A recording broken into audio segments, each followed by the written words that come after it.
नमस्कार। आप देख रहे हैं लोकल 7 न्यूज। मैं हूं आपके साथ प्रिया। आज आपके लिए लेकर आए हैं आपके इलाके की बड़ी खबरें, एक्सक्लूसिव ग्राउंड रिपोर्ट्स और वो सारी बातें जो आपके लिए जानना बेहद जरूरी है। तो आइए नजर डालते हैं आज की इस खास खबर पर। कि एमसीडी सिर्फ खाना पूर्ति कर रही है और आवारा डेयरी पशुओं के नाम पे सिर्फ उगाइयां कर रही है। तो बीजेपी सरकार आवारा पशुओं से चली थी और कुत्तों पे आके अटक गई। जितनी भी डेयरियों को इनको सीलिंग करो, इनके बिजली पानी के कनेक्शन काटो। वार्ड 42 मंगोलपुरी में गायों को लेकर लोग परेशान हैं। कई दुर्घटनाएं हो चुकी हैं, जिसको लेकर वार्ड के निगम पार्षद ने नगर निगम पर लगाए आरोप। दिल्ली की सड़कों पर बेसहारा गायों का जमावड़ा लोगों की जान पर बन रहा है। दिल्ली में पिछले 1 साल में कई लोगों की मौत गायों के टकराने से हुई है, वहीं कई लोग गंभीर रूप से घायल हुए हैं। सड़कों पर इन गायों के कारण बहुत लंबे समय से जाम और दुर्घटना होती आ रही है। लोगों ने कहा कि सरकार कई बार गौशाला में गायों को शिफ्ट करने का अभियान चलाती है, लेकिन कुछ दिनों बाद ही उस अभियान को बंद कर दिया जाता है। नगर निगम और जिला प्रशासन नहीं दे रहा है ध्यान। निगम पार्षद राजेश कुमार ने कहा कि नगर परिषद गायों को शिफ्ट करने में देरी कर रहा है। इन गायों से कई गंभीर दुर्घटनाएं हो चुकी हैं, जिनमें कुछ लोगों की मृत्यु तक हो चुकी है। गायों के रहने के लिए उचित समाधान नहीं किया जा रहा है, जिससे वह भी दर दर भटकने पर मजबूर हैं। लोगों ने कहा कि हमने नगर परिषद और जिला प्रशासन से गायों को शीघ्र शिफ्ट करने की मांग की थी। इस समस्या पर अभी तक नगर निगम उपायुक्त ने कोई ध्यान नहीं दिया है। राजधानी दिल्ली में आवारा पशुओं का आतंक लगातार बढ़ता जा रहा है, जिसको लेकर खुद सीएम रेखा गुप्ता ने भी जो अधिकारी है उनको धमकाया था कि सीएम के काफिले में खुद गाय बीच में आ गई थी। और आप मेरे पीछे में दिखाने जाऊंगा तस्वीरों में कि ये मंगोलपुरी का वार्ड 42 है और आप गायों को देख सकते हैं। आप ये जितने भी हैं जो इनके गाय माफिया वाले हैं, पशु पालते हैं, सुबह गायों को दूध निकालने के बाद रोडों पे छोड़ दिया जाता है और ये गाय रोड पे इस तरह ही घूमती है और जिससे कई लोगों के दुर्घटनाएं होने की संभावना बढ़ जाती है। पहले भी इस तरह के मामले सामने आए हैं जिसमें कई दुर्घटनाएं देखी गई हैं और कई लोगों की मृत्यु भी हो चुकी है। इस पूरे मामले पर मुद्दे पे जिन्होंने रोहिणी जोन से जोर शोर पर मुद्दा उठाया है, उस आम आदमी पार्टी के निगम पार्षद राजेश कुमार हमारे साथ है। उनसे जानेंगे इस मुद्दे को लेकर आवारा पशुओं किस तरह को।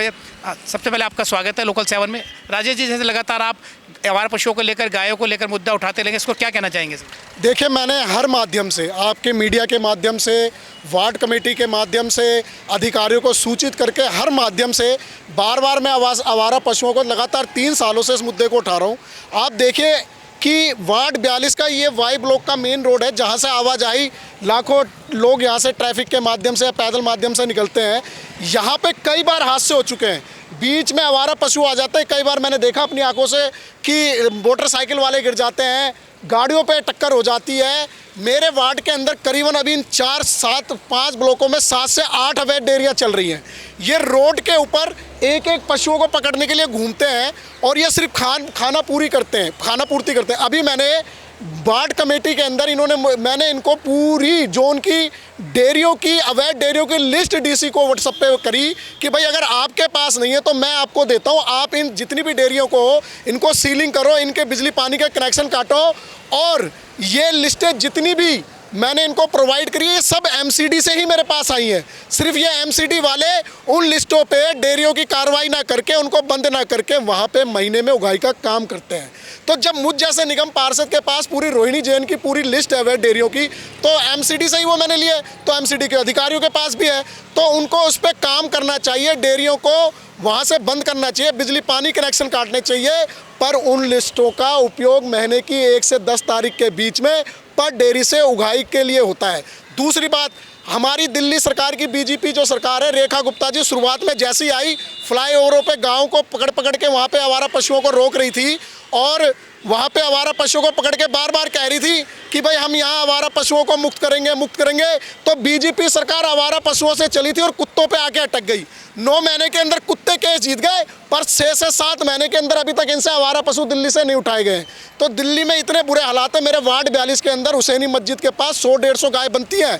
अधिकारियों को, डीसी को 10-10 बार मैं कह चुका हूँ कि 20 से 25 हज़ार लोग की आबादी से प्रभावित हो रहे हैं। यहाँ पे निकलना मुश्किल हो गया है, यहाँ पे से लोगों का घुसना मुश्किल हो गया है, लेकिन किसी अधिकारी के ऊपर कोई भी कान में जू नहीं रेंगती। बड़े दुर्भाग्यपूर्ण की बात है कि एमसीडी सिर्फ खाना पूर्ति कर रही है और आवारा डेयरी पशुओं के नाम पे सिर्फ उगाइयाँ कर रही है।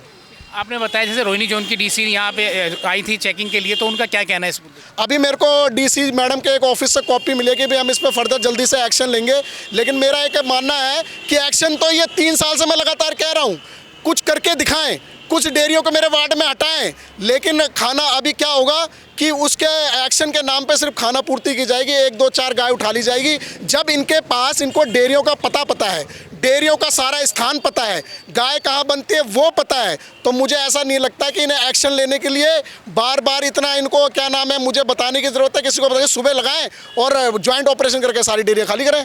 देखिए अभी बीच में कई बार ऐसे मामले सामने आए जिसमें गाय की जो दुर्घटना होने के एक्सीडेंट में कई लोगों की मौत भी हुई है, इसको लेकर क्या कहना चाहेंगे? देखिए बड़ी दुर्भाग्य की बात है, आज इंसान की जान की कीमत एक अधिकारी के कागजों में चंद कार्रवाई पे दिखाकर रह जाती है। आज अगर किसी का माँ, किसी के भाई, किसी का बेटा, किसी का भाई अगर रोड दुर्घटना में आवारा पशु की वजह से मर जाता है, तो ये अधिकारी अपने एसी के ऑफिस में बैठ के सिर्फ खाना पूर्ति के नाम पे 2 4 गायें उठा के दिखा देते जी हमने एक्शन लिया है। मेरा मानना है कि ये बहुत बड़ी समस्या नहीं है, समस्या सिर्फ ईमानदारी से आपको काम करने की ज़रूरत है। अगर आप ईमानदारी से काम करेंगे तो मुझे नहीं लगता कि ये आवारा पशु इन रोडों पे घूमते हुए नजर आएंगे। आप देख रहे हैं ये आवारा पशु कूड़ा खा रहे हैं, यही अभी शाम को डेयरियों में जाएंगे और इनका दूध निकाला जाएगा। आप सोचिए मानवता जो 30 रुपये 40 रुपये किलो इनका दूध निकाल के वो दूध कहीं तो जाता होगा, कोई तो पीता होगा, कुछ तो उसकी मिठाई बनती होगी या किसी डेयरी पे जाता होगा। सोचिए लोग कैंसर जैसी बीमारियां, घातक बीमारियों के नज़दीक पहुंच चुके हैं, क्योंकि ये सिर्फ आवारा पशु नहीं है, ये इंसानियत और मानवता को भी ख़त्म कर रहे हैं। क्योंकि अगर कूड़ा खा के गाय का दूध निकलेगा तो वो दूध कैंसर का रूप लेके किसी न किसी के पेट में या किसी के शरीर में जा रहा है। तो आपने सुना निगम पार्षद का क्या कहना था, जिस तरह से आवारा कुत्तों को लेकर सरकार तमाम मुद्दे उठा रही है, वहीं गायों की समस्या एक विकट समस्या बन के आ रही है, जिसको लेकर लोग काफ़ी परेशान हैं। क्योंकि लोगों जो है डेयरी वाले हैं उनको ज़मीन भी अलाट की गई है, डेयरी भी अलाट की गई है, लेकिन उन डेयरियों में ना जाके वो लोग आवारा जो पशु हैं उनको बांधते हैं और दूध निकालने के बाद सड़कों पर खुला छोड़ देते हैं, जिससे कई दुर्घटनाएं होने की संभावना बढ़ जाती है। और जब ऐसे में निगम पार्षद की नहीं सुनी जा रही इस जोन के अंदर और गायों पर कोई कार्रवाई नहीं की जा रही, तो आप खुद समझ सकते हैं कि सरकार कितनी तत्परता से और या कितनी सतर्कता दिखाते इस पर काम कर सकती है। कैमरामैन दिनेश के साथ मैं भारत भूषण, लोकल 7 न्यूज़। तो ये थी आज की अहम खबर, वो हर अहम जानकारी जिसे जानना आपके लिए जरूरी था। अगर आपके पास है कोई खबर, मुद्दा या सुझाव तो आप हमें जरूर बताएं। हमें फॉलो करें सोशल मीडिया पर और देखते रहिए लोकल 7 न्यूज़, क्योंकि खबर वही जो आपके करीब हो। मैं प्रिया आपसे लेती हुई इजाजत, नमस्कार।